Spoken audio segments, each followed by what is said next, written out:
Hello à tous, j'espère que vous allez bien. Donc aujourd'hui, je vais vous montrer comment identifier votre voix, votre raison d'être. Mais avant, je vous invite à vous abonner en cliquant ici en bas à droite.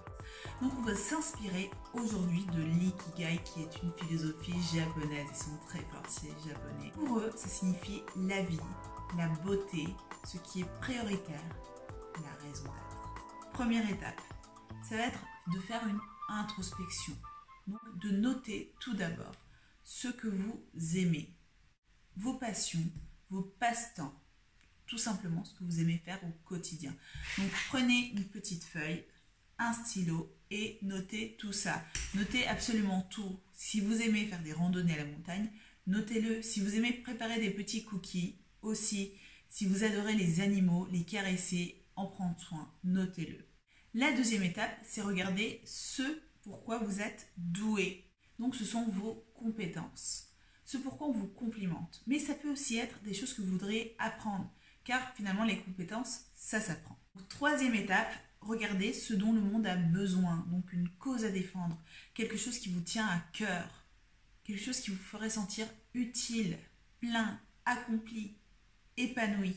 Et quatrième chose, ce pourquoi les personnes sont prêtes à payer. Donc ça peut être un bien, un service que vous proposez, ça peut être une profession qui est déjà existante, mais aussi une profession que vous pouvez créer. Alors par exemple, la profession de designer n'existait pas avant, mais elle a été inventée.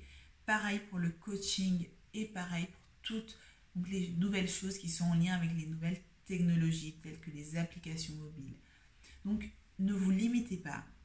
Si vous voyez que les choses s'agencent d'une façon où ça n'aboutit pas sur une profession, vous pouvez l'inventer. Donc par exemple, vous aimez faire du kayak et vous êtes bon en ça.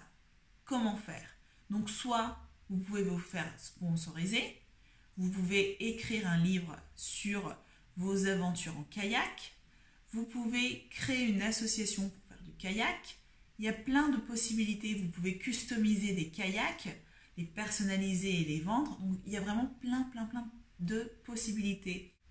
Donc, voilà, je vous invite à essayer de regarder ces 4 différents pôles pour essayer d'en trouver un.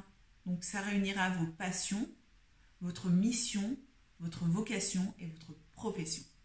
Si, malgré ça, à la fin de l'exercice, vous sentez que vous n'avez pas encore trouvé, c'est pas grave.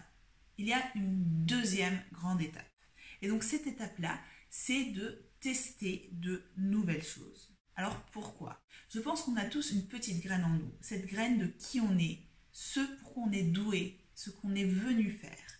Parfois, elle est arrosée grâce à des conditions qui sont favorables et donc la petite graine commence à pousser. Et il y a des racines qui commencent à se déployer et une branche qui commence à sortir. Et donc c'est là où on se dit, tiens, je le sens, c'est plus fort que moi.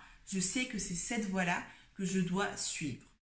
Mais parfois, la petite graine reste à l'intérieur de nous, très petite, elle n'est pas arrosée, il n'y a pas de conditions extérieures et donc on sent qu'on est perdu, qu'on ne sait pas ce qu'on veut faire. Mais finalement, elle est toujours là. Donc, il faudra tester de nouvelles choses pour essayer d'arroser cette petite graine et à un moment, vous allez le sentir. La troisième grande chose à faire, c'est de vous faire aider par une personne de votre famille, un ami ou quelqu'un qui vous connaisse très bien.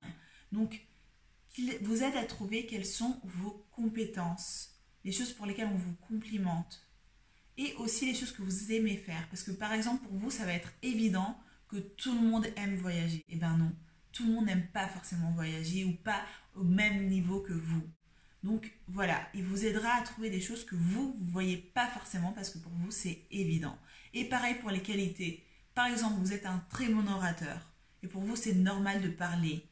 Mais pas pour tout le monde n'a pas ces qualités-là.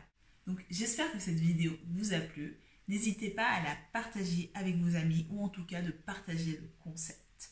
Je vous dis à très bientôt.